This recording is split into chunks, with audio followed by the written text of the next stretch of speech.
So we've looked at briefly what is coaching and what isn't, right?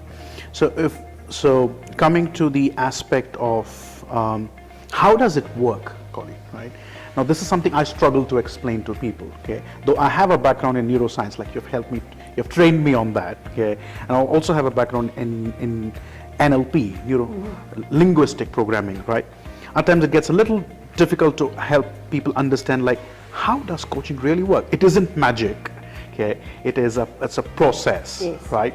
So if you can throw some light on that. So how does it work?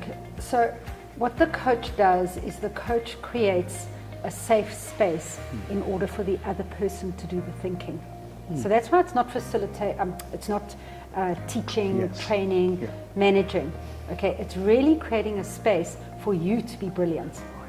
I, as the coach, am not the one with the wisdom. You, as my coachee, have the answers. People truly have the answers to their own challenges, to their own circumstances, even to achieve goals that they want to achieve. People have the answers within them. It's my job as a coach to support them to think effectively, to make new connections, create new ideas, and then to hold them accountable to take action on those ideas. People have the wisdom, and it's my job to allow that wisdom to emerge. And that's what in layman's terms called self-awareness, right? They don't know that they have it. Absolutely, and yet they do. And so people are often resistant to coaching. They say, oh no, just tell me what to do. Right. Okay, it's a traditional response. And as a coach, I'll say, I definitely can share some ideas, but first I'm going to see what your ideas are. And usually I never have to share my own ideas, because people really know the best way forward if a person can ask provocative and evocative questions to allow them to dig deeper into their subconscious and unconscious than they would normally go. So it is very much operating with the belief that the coachee or the individual has all the answers to all the questions they're looking for. Yes. Right. But also remember that coaching is a process. We can have one conversation, you come to a great idea, you get into action, and things can change permanently. But more likely, change is a step-by-step process. So I will coach you, help you find wisdom, help you find answers, get you to set some actions, hold you accountable to those actions, and follow up. So it takes a long-term perspective of a person's development. It's not necessarily just a one-off. Although we could have a coaching session that could change your life. And it also works with some people. It can be shorter. So what could be the time frame approximately for those of them who have not gone through coaching at all? What would you tell them approximately with the time frame of change? I can answer that in two ways, because one of the answers is, how long does it change to take a habit?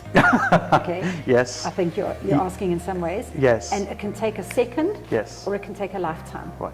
It depends on the person's motivation. Right. So coaching engagement needs to tap into motivation. It needs to tap into a person's energy and a desire to change. Right. So that's part of the coach's job. Right. Is to help facilitate that desire to change. And then the motivation to sustain that change. Right. In terms of how long does coaching intervention take, you and I could have a coaching session of 10 minutes that could create profound transformation. We could engage over a 12-month period where we could meet once a month or every second week.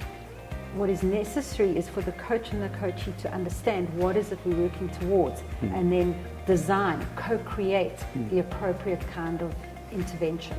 So some of my coaches I've had for 5-6 years, some I will only work with for 3 months at a time.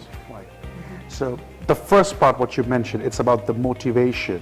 And may I also say, it's about how compelling is the outcome of that individual to change.